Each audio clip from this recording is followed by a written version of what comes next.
Hello,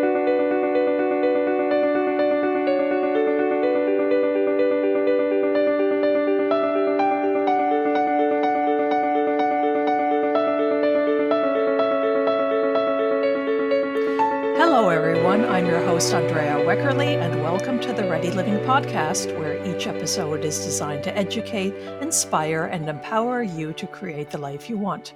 Thanks for joining us, and remember to subscribe for free on your favorite platform. My guest today is Emily Rothberg, a certified professional coach who helps her clients embrace change and tap into what matters the most. Before becoming a coach, she held leadership roles at the multinational professional services firm Deloitte, at AT&T, and at Fannie Mae.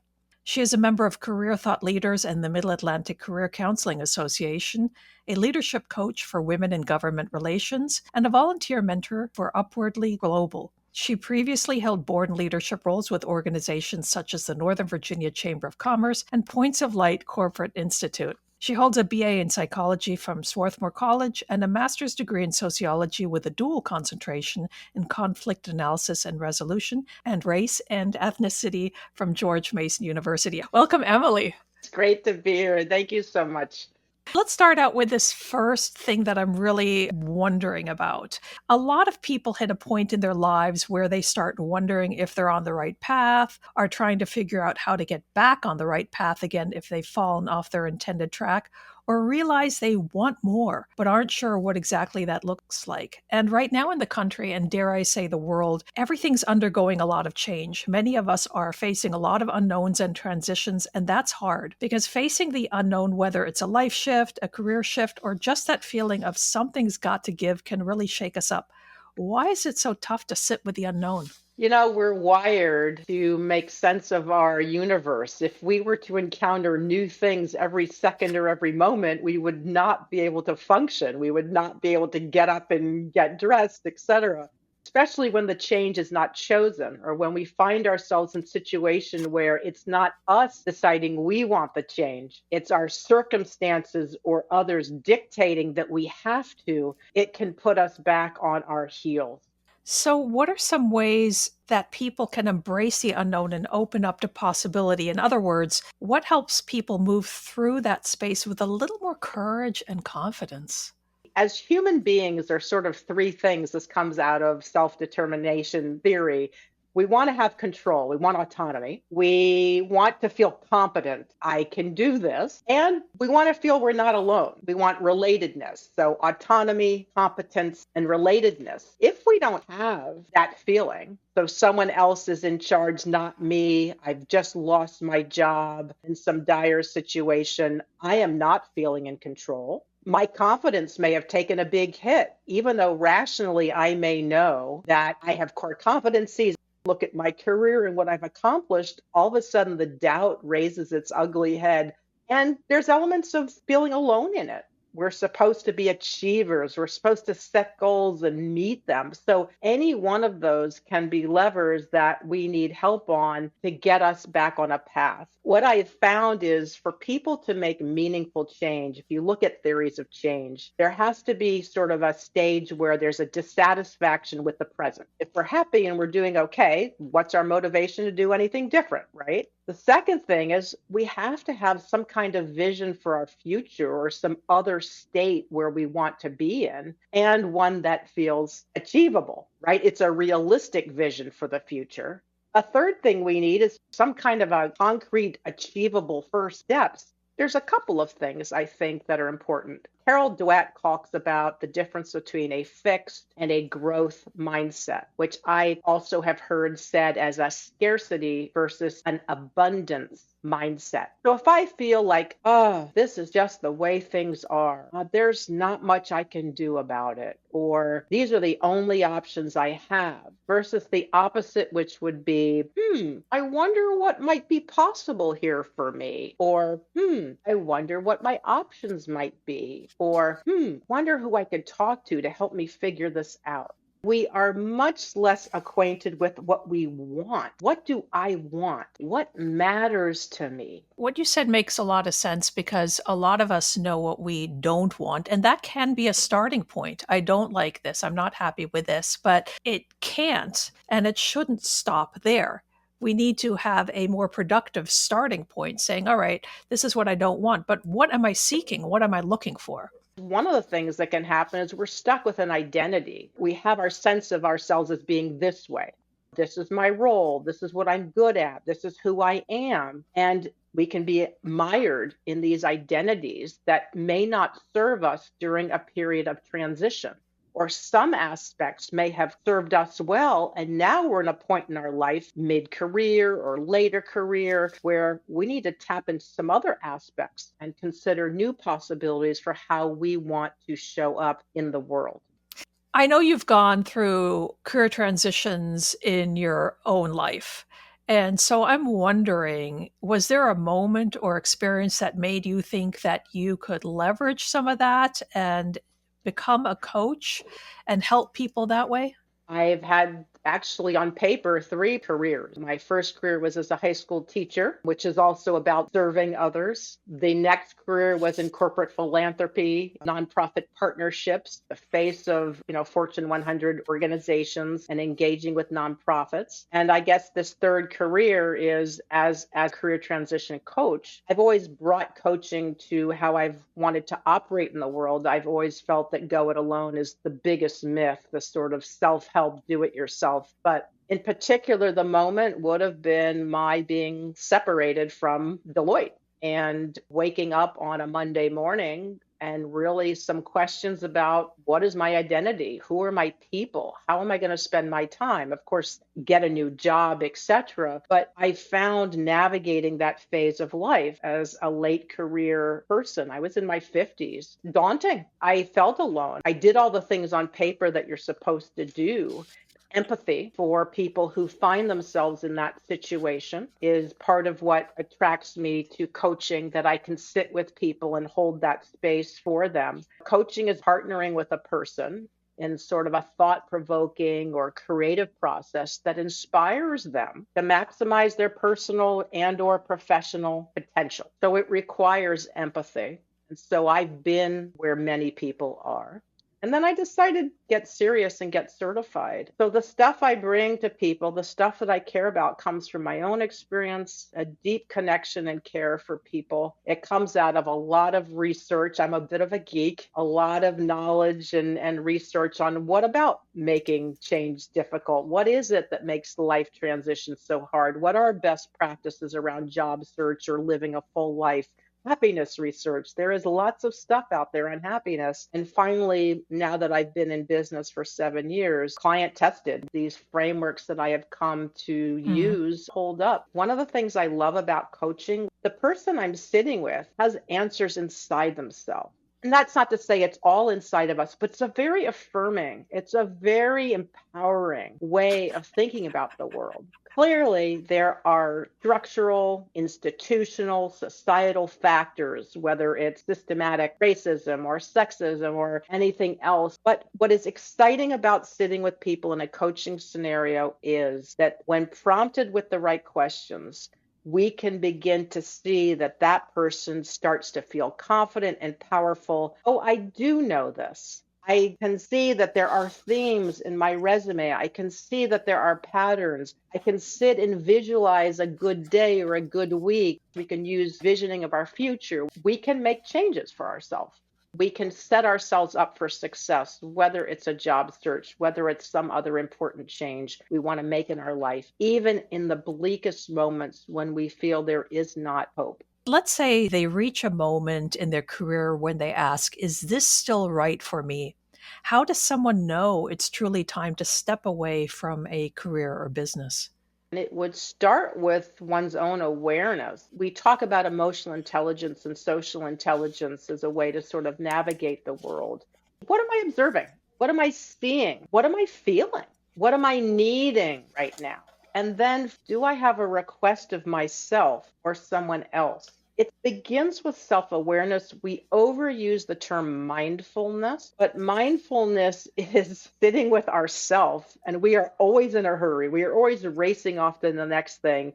Oh my gosh, job search, we lose our job. We get the resume and we're spraying and praying all over job boards, putting ourselves in competition with the thousands of others who are doing the same thing. Instead of wait, How am I feeling? What do I want? Or we're in our job and we're turbocharging all the time with our deliverables and we're rushing. And do we give ourselves that moment to say, is this sustainable? How do I feel about this life that I am living? It goes back to the saying of, do you work to live or do you live to work? Yes, it goes back to the saying, live to work, work to live. There's this wonderful quote that is, career satisfaction doesn't come from what you do, but from who your job lets you be. Oh, I love that. Easier said than done, and realizing if we look at Maslow's hierarchy of needs, this sounds very self actualized. The foundation has to be security, food, and shelter. So, not everyone can operate from that place all the time. But do I like myself in this moment? And as we get Mhm. older, I think we start to think about these things. Or a young woman who has done all the right things. She's gone to school, she got good grades, she's gone to college, she's got a career. Is this it? Is this my life now? What we do on a daily basis isn't just a way of earning a living. It's so much bigger than that. It all intertwines. One of the blueprints I use, I call moving from selfless, LESS, to selffulness. A self-full life to me starts with putting self in the bullseye and then looking at this identity idea. What is my story? What do I value? What do I love? What are my unique strengths? All of that. That's the who I am and how I want to show up. And then it's community. Who fills my cup? Who are the people who matter to me? Maybe it's colleagues. Maybe it's people I serve. Maybe it's friends. So with whom do I want to spend my time? If I can figure out that identity piece, if I can figure out that community, who fills my cup piece, it can inform the structure of my life, the structure of my days. All of those things, if we're willing to take the time to look at them, either with ourselves or with a coach or some other person, and we can commit to making some changes in our life. What could I do? What's one thing I could do differently? What's one thing I could do more of or less of? And can I hold myself accountable for that? All of what I've just said applies to any kind of a career transition. Instead of just throwing ourselves out there in the marketplace and saying, well, I just need a job, so I'll take what I can get, or I've always done this thing, so clearly my next job needs to be this thing. I think that's really important. And it makes me think of something I saw you say not that long ago on LinkedIn, which is that marketplace realities can be unkind, especially for late career leaders. So I'm wondering, for those seasoned professionals out there, is there something that they can do to position themselves as strongly as possible, whether they're looking to take that next step or even pivoting in a different direction? There are things that apply specifically to those of us at a certain phase of life that don't apply to everyone. People can be unkind. There are cultural assumptions, there are biases, etc. And some of what I'm going to say now applies to everybody. For people in mid career, late career, it is essential to be clear on your value proposition. Too many people look at their resume and are not able to articulate crisply and compellingly, if you bring me on, this is what will be different, better for you and your organization. A resume, people often think, is a listing of job descriptions. It's not, it's a marketing document. And so being able to really crisply and clearly convey, either in your LinkedIn or your resume or in your networking conversations, these are my strengths, this is what I'm looking for, and this is how I will help you. It's important to not list off, here's all my experience. I did this, I did that, I did this, I did that. If I can't see how it will help me, if it's not translatable and transferable to my present and my future needs, my eyes will glaze over. 20 plus years of experience is not what we want to say. That goes to my background. It's what are the three things that I will do for you because I've done my homework and I've looked at the marketplace and I know it's what you need and what people value now. I'm glad we're getting into some of the specifics here because I know a lot of folks who are looking for work have a basic resume. What I hear you saying is that that resume needs to be customized to the work that they're looking for. Let's say somebody has multiple years of experience, maybe with more than one place, maybe even several, because nowadays people don't stay with an employer usually throughout their entire career. Does it make sense then to leave off certain information or rephrase particular information a certain way that's going to appeal more to an employer? I hear that question as how do I know what to include and what not to include in how I talk about myself, whether it's a resume, whether it's my LinkedIn profile, whether it's in a networking conversation. And it goes back to these ideas of easily digestible themes. One of the activities I will have folks do is what I call a reverse resume. Go back and list every single role you've ever had, whether it was paid or unpaid. Now write the times you were happiest, the peak moments of those experiences. Now look at those peak moments and those experiences. What skills were you using? What kinds of people were you with? What themes emerged for you? We start to land on these themes and these ideas and these concepts that, when matched with the marketplace, can be very enlightening for people. First of all, they realize they've done more than they think they have. They're able to tap into what they really like, not just what they're good at. And it's a very creative process for considering what do I want to do next. Another activity I've given people is I call it a reverse interview. You go back to people you've worked with. What do you remember about what it was like to work with me? What do you think my greatest strength is? Even something like, if you were me, what would you be doing now? And it can be a very fun way to step outside of our preconceived notions of our identity and our roles when we hear from someone, oh my gosh, you could be a whatever it is. Again, opening up possibilities, moving us off of that fixed mindset, that scarcity mindset. No, I really like that because it gets away from the traditionally mechanistic process of identifying what we're good at and what we want to do, and really looking at it holistically and individually, and then enable us to build on our own strengths, putting those together in a format that showcases them most successfully for a prospective employer. The piece that you have just added, which is critical, is the perspective of an employer. What do I know about my strengths? What do I love? What are those themes? It has to be validated against the marketplace. You know, it's like people say, follow your passion. That's all you need to do. No, no, no, no, no. That's the worst career advice ever. Don't do that. We have to look at marketplace trends. It's like, say, I'm passionate about the nonprofit sector. Oh, I want to make a difference and I want to do this, or I want to be a teacher. Then your homework may be go out and talk to 5 teachers. Find out how they spend their day. What do they like about their job? What do they not like about their job? What skills are they using? What are the challenges? What are the names and titles of the roles that sound like what you want to do? It's important that we test drive our value proposition in the marketplace. What if I'm interested in a particular career field or a particular company that hasn't identified an official opening? Does it still make sense to try to build a network, a connection with somebody there? There's a reactive job search, which is looking at posted jobs. And there's a proactive job search, which is what we call the hidden job market. For people who are in a situation where they are applying to a posted job, it is essential that all the keywords they use to apply matches. The other essential thing is to find out who the hiring manager might be and try to get a referral so that your resume is pulled out of the pile, or use LinkedIn to find someone who might pass your resume along. It is essential that we find real human beings to be champions for ourselves, particularly when we're in a situation and thousands of people are probably applying to that same role.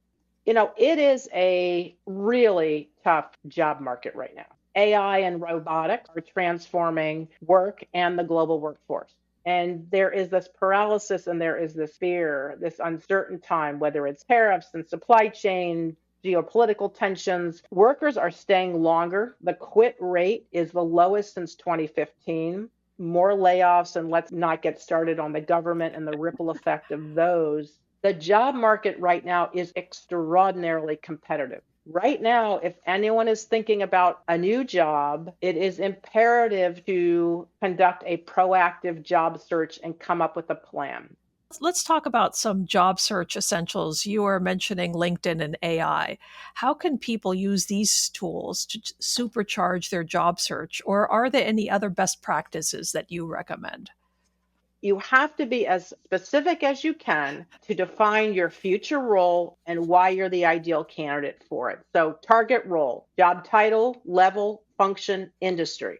To identify your brand and your value proposition. What are those core competencies? It is essential to capture some proof points, some examples, those greatest career hits of your strengths and skills in action. It is important to create a compelling resume and LinkedIn profile that captures all of that and feels authentic and unique to you so you don't sound like everyone else out there who's an amazing marketer, a communicator, or teacher, or whatever it might be.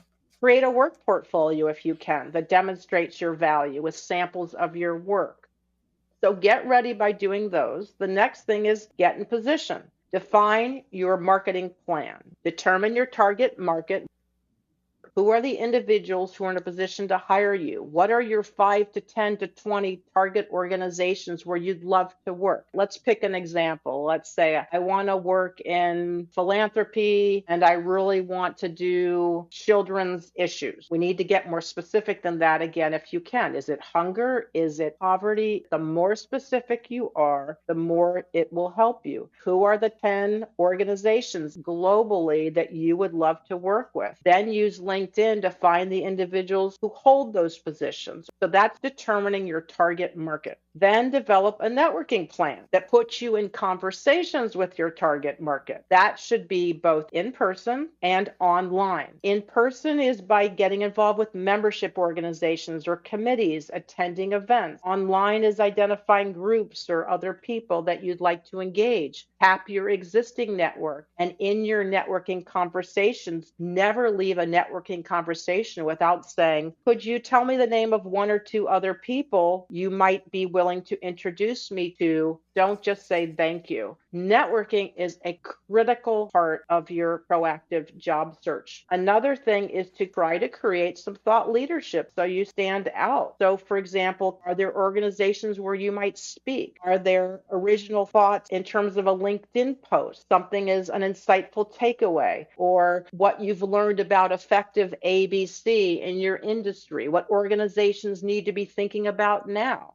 Look at that target audience of people. Look at what they're posting. Don't just like it. Actually write a thoughtful comment that just demonstrates your thought leadership. Generative AI can be really helpful, especially for people who are feeling a great sense of urgency. For example, if you're thinking about career exploration, using information I shared, recommend 10 job titles for me, then revise. Another example, here's a job I'm entering for. Can you give me 10 questions I might ask based on what they're saying? Or I'm looking for a job as a what? The whole point of generative AI is to keep refining your prompts. Okay, give me 10 more, or now give me 5 more, but this, or what are the top 5 skills I need if I'm interested in this? And the no-brainer, of course, would be you put in your resume, you look at the job posting, tell me where my gaps are and any changes I might make.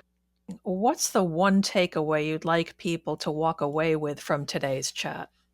I think it's to be gentle with ourselves and know that when we're in the midst of changes in our life, it takes time and it takes intention. The word resiliency comes to mind. We need to honor where we're at, bring awareness to that, and that can restore a sense of agency for ourselves, even as we feel lost. And related to that is to keep the idea of embracing ambiguity, even as we are looking for clarity, that even as we may feel bad, it's It's what we call both and thinking. Yes, this situation is hard, or yes, I feel really bad right now, or wow, it's an awful job market, or I'm having a hard time with this. That can be true. And I can still make some changes now. There are still some things I can do. The most important takeaway of all would be don't go it alone. Resist going it alone. Lean on allies. Find people, whether it's your chosen family or friends or communities. It's so important that we don't try to figure it all out ourselves.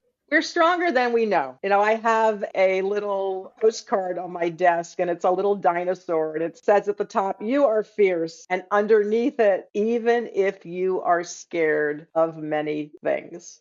Where can people go to learn more about your work? Go to my website, Rothberg Coaching. You will find downloadable free resources, my 5 M's on job search, the Self-Full Life Essentials, post-career life for people who are in late career and thinking what's next, as well as how to contact me. And you can find me on LinkedIn. I would love to be in contact. You can subscribe to my e-newsletter. It's called M's E-Musings. I love staying connected with people. Thanks so much for having taken the time today. It was my pleasure. I really enjoyed it. Thank you so much.